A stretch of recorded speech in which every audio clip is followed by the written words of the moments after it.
नमस्कार सगळ्यांनो.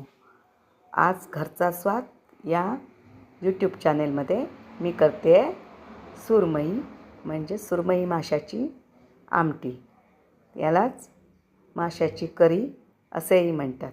तर या ठिकाणी मी सुरमई नीट करून घेतलेली आहे आणि 1-2 वाट्या खोबरं घेतलेलं आहे. या खोबऱ्यात मी घरीच मसाला तयार केलेला आहे, कारण त्यात वेगळं धणे वगैरे काय घालावे लागत नाही. त्यामुळे मी या खोबऱ्यातच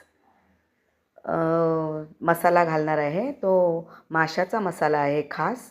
त्या मिरची पावडरमध्येच म्हणजे मिरची दळतानाच त्यात धणे वगैरे घातलेले आहेत. धणे, लाल तिखट हे आपण सेपरेट घालतो तसं घालायला नको. हा एकच हे घातलं, मसाला घातला की आमटी सुरेख होते. तसाच करून घेतलेला आहे खास माशाचा मसाला. तर मी या ठिकाणी आता खोबरं, लाल तिखट माशाचं आणि कांदा, थोडीशी चिंच, हे सगळं आता मिक्सरला बारीक वाटून घेते आणि पुढील रेसिपी करायला सुरुवात करते. अशा प्रकारे माशाचं वाटप हे अतिशय एकदम बारीक वाटलं गेलं पाहिजे, कारण त्याला माशाला चवही चांगली येते आमटीला आणि सुरेख होते आमटी, एकजीव होते आमटी. आता या ठिकाणी मी पातेलीत 2 चमचे तेल टाकलं.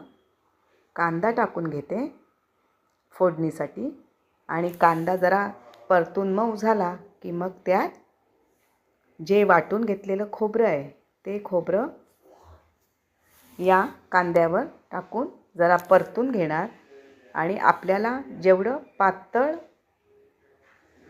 आमटी लागेल किंवा करी लागेल तसं थोडंसं पाणी घालून त्या आमटीला थोडा पातळपणा करून घेणार. आता मी वाटून घेतलेलं खोबरं या कांद्यावर घेऊन आपल्याला पाहिजे तेवढं पातळ करून पाणी घालून घ्यावं.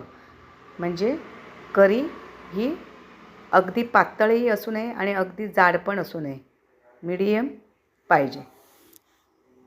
त्यासाठी मी इथे आता थोडंसं पाणी घालणार आणि ती आमटी पातळ करून घेणार.